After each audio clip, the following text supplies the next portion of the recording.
Blessings and welcome, my brothers and sisters, to the Law of One study group. Conscious channeling of LL Research. Messages of love and light from the Confederation in service to our one infinite Creator. Today's question comes in from an acquaintance of mine. M asks, I was a Navy SEAL for 24 years and now have been working as a security contractor for the last 6 years in Iraq, Afghanistan, Pakistan, and other hot spots throughout the world. I had an experience where I had an overwhelming sensation to send out the thought of love, while in a situation where I intuitively knew my group was going to be attacked by rocket. The attack was thwarted. After that moment, over the next several years, I began to use the thought energy of love in order to thwart many more attacks and keep the groups I was protecting safe. My question is, how can the information about using the thought energy of love be shared with others so that they can contribute to changing the paradigm of war? We are those known to you as the principle of QO. We greet you in the love and in the light of the one infinite Creator, in whose service we come to you this day. Thank you for calling us to your circle of seeking. It is a privilege to be called to your circle, and we are happy to speak with the one known as M on the question of how to share with others the one great original thought of love. To share that awareness which one has with other selves when that awareness moves so far from the paradigm used and assumed to be correct by those with whom you would share your awareness is a challenge, my brother. The first thing that we would share with you is the awareness that there is a substantial distance between the paradigm of a warrior or protector that is enjoyed by those within your armed forces and the paradigm which has become crystal clear to you. The concept of both the entities who are on what you would call our side and those on the other side as being equally valuable is perhaps at the center of the distance between the two paradigms. At a level which is seldom said, but often implied, theories of warfare undervalue, in a systematic way, the entities who are soldiers, or who are members in forces which are not part of the national armed forces, but who maintain security, as this instrument would say. There is an unspoken acceptance of the fact that the lives of the souls within one's command are not as important as the accomplishment of the mission. When even the entities who are fighting with one are so brutally undervalued, the entire energy that fuels the desire and the intention to form a new paradigm of protection is substantial. There is a second issue which also feeds into there being a challenge for one who wishes to share the awareness of the power of unconditional love. Those within third density on planet Earth at this time are sometimes deeply asleep within the planetary dream. There is often in that sleep little hunger for or awareness of the nature of the mind of the one Creator, There is a comfortable numbness which has replaced whatever early yearnings there were for the truth. And in that numbness, there is a lack of sensitivity to the need for a relationship with the one infinite creator or the thoughts of the one infinite creator. Lacking a direct apprehension of love and the light of the one, there is a characteristic dullness of spirit. At the soul level, my brother, each of your brothers and sisters, however deeply asleep they may be, is alike a part of the Godhead principle, a part of that one thought of love. At each heart, each and every one of your brothers and sisters with whom you wish to share this awareness is a citizen of eternity. At a level far below consciousness and waking awareness, each of these entities is fully aware that they are one with their brothers and sisters and one with the Creator. They are aware at that deep level that the nature of the mind of the Creator is that of love. At the conscious level, many of your brothers and sisters have no belief or faith in the power of love. In itself, this is not a tragedy, for all entities have control over their experience and are doing the will of the Infinite One as they form desires of whatever kind and satisfy those desires. There is no time limit on spiritual evolution. Progress is inevitable. For those who do not awaken to the power of love and begin to desire to serve the Infinite One during the present cycle, as it draws to its close, they shall take flesh once again upon another third density planet and experience another great cycle of learning in third density. The challenge before not only you, my brother, but before all those who wish to serve the light at this time is to find oneself able to share in such a powerful way that there is the triggering of what this instrument often calls the snooze alarm. Function because of what is said by you.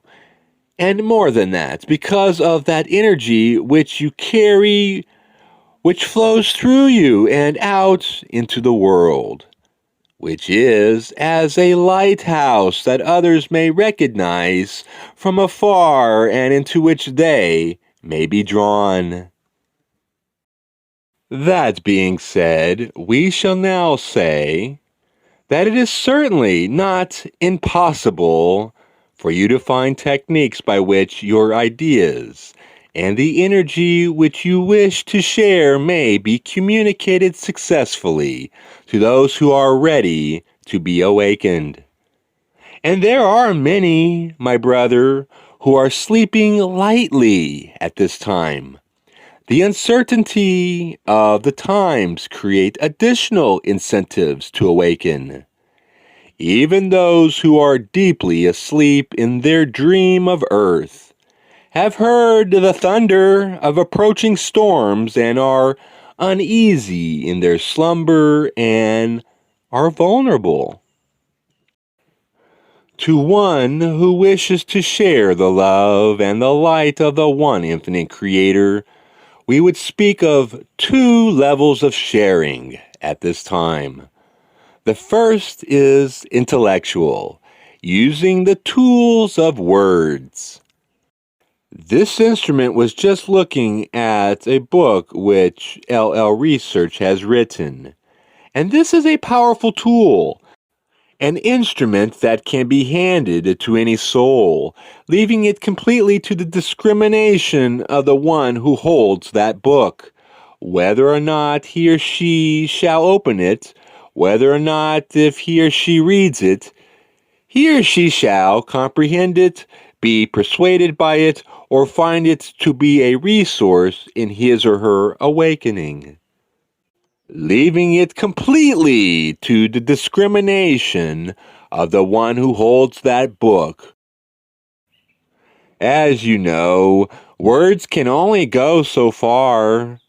No matter how beautifully sentences are written, no matter how powerfully stories are told, words, compared to that awareness which you have of love, are poor indeed.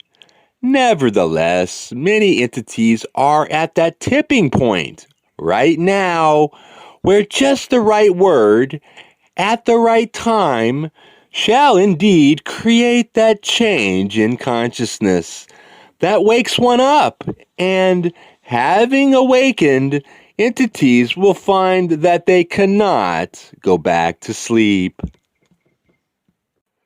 However, we are aware that you hope to create a situation in which, without infringing upon the free will of any, you are able to offer a direct apprehension of the power of unconditional love.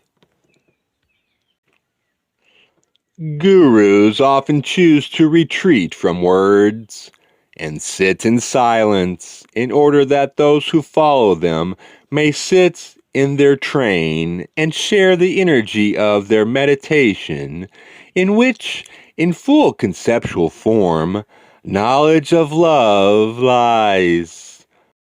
Shamans take their students into the wilderness and lead them close to death, that they may lie in their graves, become fully aware of their death, and then rise to become fully aware for the first time of life.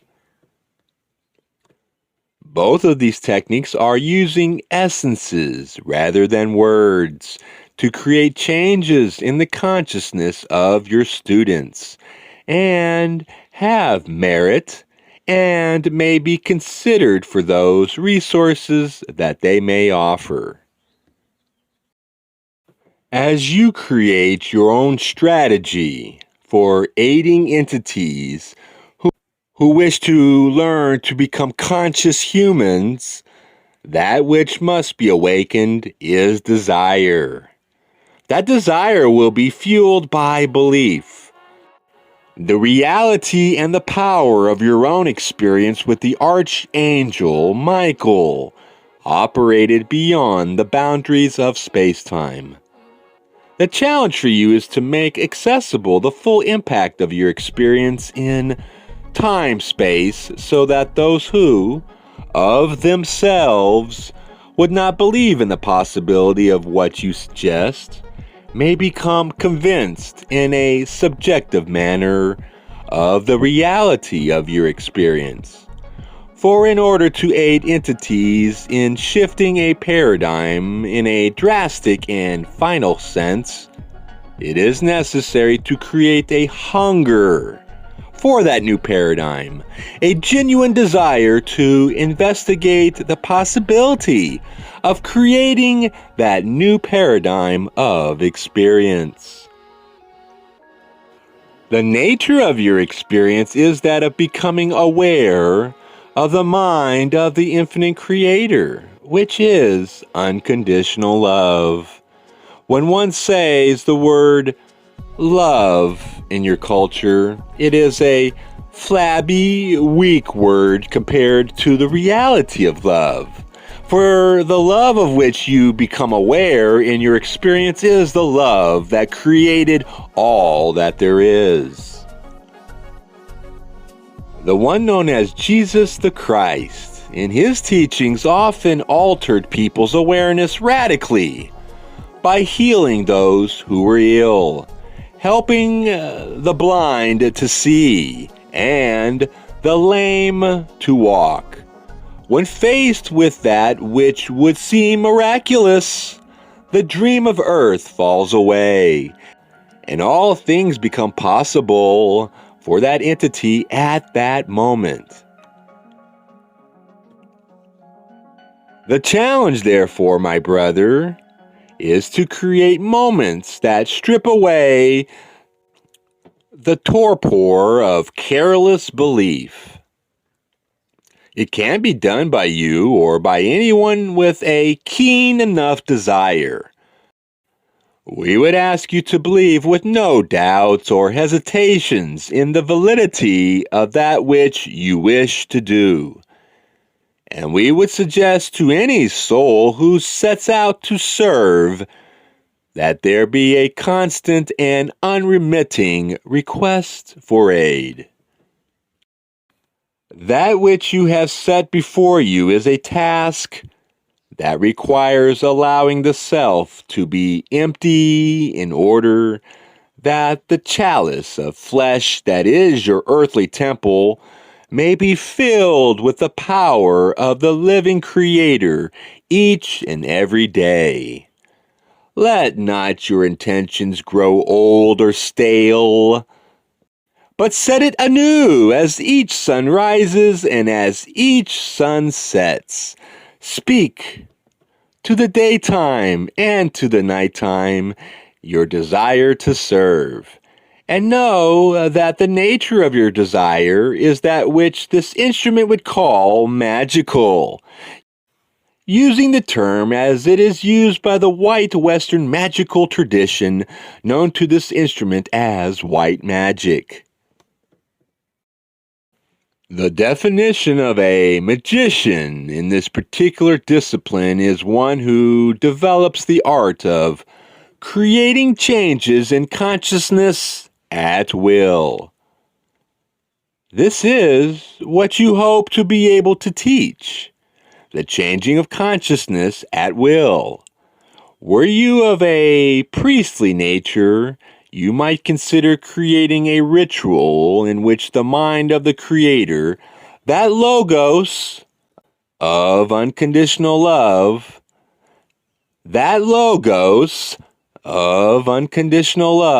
is invoked. However, the challenge there would be to find students who wish to discipline their earthly personalities, as you have disciplined your own. It is not an insurmountable challenge, however, it is a substantial one. Know that you do not start from zero. From within the culture in which many of those whom you would teach enjoy life, there is the lip service of Christians, Jews, and Muslims of their belief in one Creator who has created all that there is in love. Especially within the Christians among your students, you will find an awareness of the ritual, which is entirely magical in nature, of what this instrument would call holy enchantress or communion, where the infinite Creator in the shape of the Christ is poured forth into bread and wine, and then into each of those who worships, thereby changing the entire vibration of each of the worshippers. It is in many cases, or should we say in many churches, a watered down experience, literally and figuratively. Yet even in its diluted form, it has the shape of the invocation of love. Consequently, as one who attempts to aid others to become aware of the power of love, it is a help and a resource. It is for you to decide how to approach this facet of your quest. As you continue asking for help, concepts shall come to you. We encourage you to trust them and to allow new ways and thoughts and strategies to roll around within your mind in a way that does not tag them and order them, but instead allows them to roll and to tumble together. For you are asking of yourself that which is illogical and paradoxical. These two elements almost guarantee that you are on the right track, spiritually speaking. But it does mean that you cannot apply the rigors of intellectual order to your creative process. Rather, like the concepts which arise, play like puppies, tumbling and rolling and allowing rather than force your strategy to unfold. There is a great deal to be said for the power of suggestion, and you will find when you gather a group together that there is a group energy that begins immediately to prevail. Since you have an intellectual property upon which you may base those strategies which you employ at a gathering of entities, that intellectual property, that book, those ideas create a filter. Those who filter through the law of one book, those who filter through the law of one book to you to learn more are ready for a group experience that is a transcendent one. Know that at such gatherings you have a tremendous arsenal of resources in the unseen realms. There is much power in your own guidance and in the guidance systems of those in a group. Further, there are oversoul energies connected with various entities in that group, depending upon what planetary influences from which they may have originated. Many of those who would be drawn to a gathering you offer shall already be aware of having angelic help. You may call not only Archangel Michael, but also all of the archangels to such gatherings. All in all, my brother. Not even mentioning those of the Confederation, who would be honored to lend their love and their light to any such effort.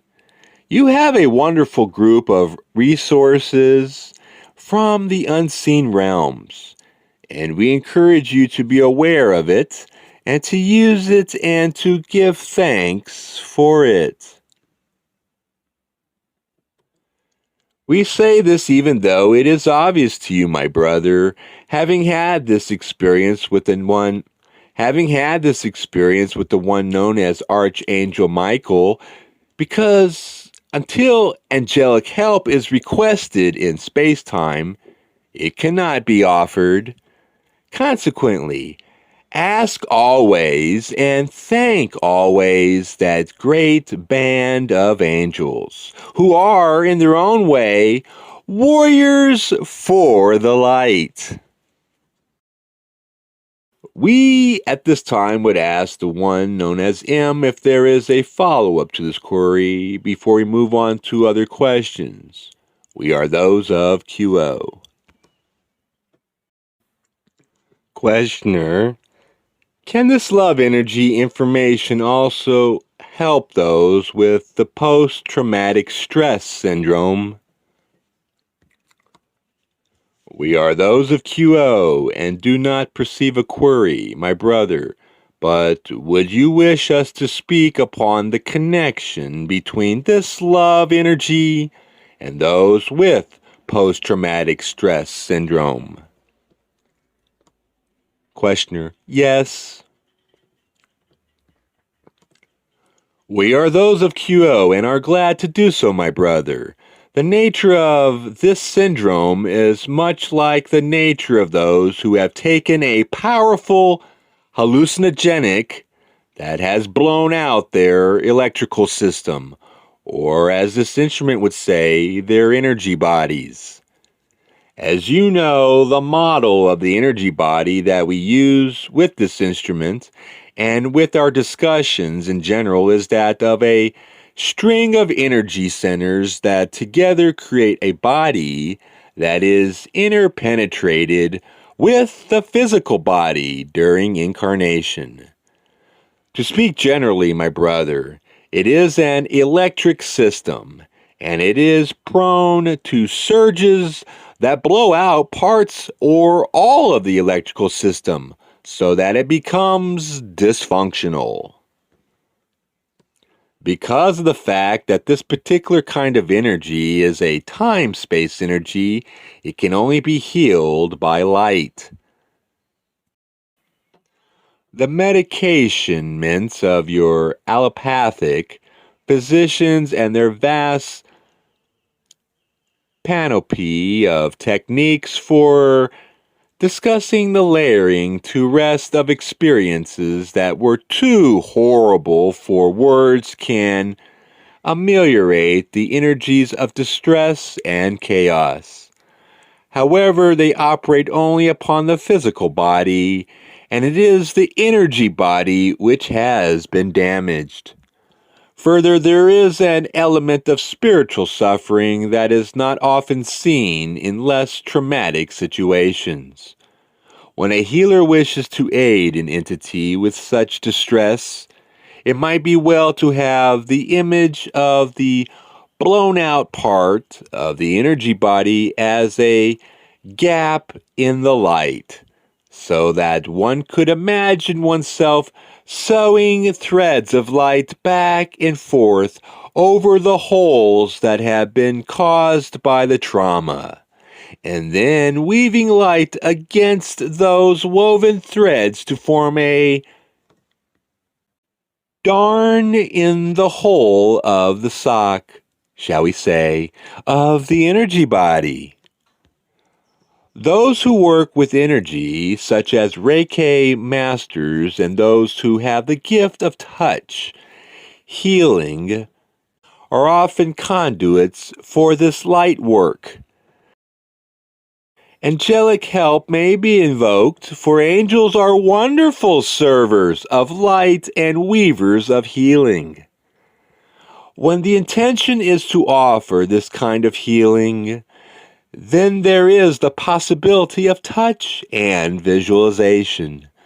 The work, however, needs to be done in an atmosphere of awareness that those who lay on hands, those that do the visualization, are not themselves doing anything but offering a conduit, a channel, if you will, through which light may come, and light will heal. May we answer you further, my brother. We are those of QO. You've answered all my questions. Thank you very much. We thank you, my brother. May we ask then if there is a final query before we leave this group. We are those of QO. Thank you, QO. We are those of QO. My brother, we thank you as well. Indeed, we thank all of those who have given their precious time and their energy in order to seek the truth this evening. It humbles us and gives us great pleasure to see the beauty of your auras as they blend together to create the sacred circle. The light of this group creates a cone far above the roof of your dwelling, and it is glorious to behold. Thank you, my brothers and sisters. The energy of this instrument and this group begins to wane, and as so we would, at this time, take our leave of this group and this instrument, leaving each in the love and in the light of the one infinite Creator. We are known to you as the principle of QO. Adone, Adone Vasu Baragas.